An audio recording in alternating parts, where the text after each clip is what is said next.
ഈ പട്ടണത്തിലെ പ്രധാന ആകർഷണം ഇവിടുത്തെ റോഡുകൾ തന്നെയാണ്. മെസോപ്പൊട്ടോമിയയിലെ മരിച്ചീനി പിഴുതുകഴിഞ്ഞ വയലുകളെ അനുസ്മരിപ്പിക്കും വിധം വളരെ മനോഹരമാണ് ഇവിടുത്തെ റോഡുകൾ. ഗുണനിലവാരത്തിന്റെ കാര്യത്തിൽ ഇവിടുത്തെ റോഡുകളിൽ ചോറ് വിളമ്പി കഴിക്കാമെന്നാണ് അധികാരികൾ അവകാശപ്പെടുന്നത്. ഡ്രൈവിംഗ് ലൈസൻസ് ടെസ്റ്റിന് 8ന്റെ ആകൃതി എന്തിനായിരുന്നു എന്ന് ഇപ്പോൾ ഞാൻ മനസ്സിലാക്കി വരുന്നുണ്ട്. ഒരു ഓഫ് റോഡ് ഡ്രൈവിംഗ് അനുഭൂതിയാണ് ഇവിടെ സജ്ജമാക്കിയിട്ടുള്ളത്. കൃഷിക്ക് അനുയോജ്യമായ നല്ല വളക്കൂറുള്ള മണ്ണായതിനാൽ നാട്ടുകാർ ചില സ്ഥലങ്ങളിൽ നല്ല ഇനം വാഴകളും നെല്ലും നട്ടുവളർത്തുന്നു.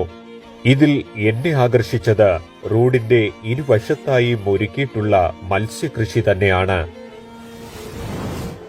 താറാവ് വളർത്തുന്നവർക്ക് ഏറ്റവും അനുയോജ്യം റോഡിലെ മഴവെള്ള സംഭരണികൾ തന്നെയാണ്.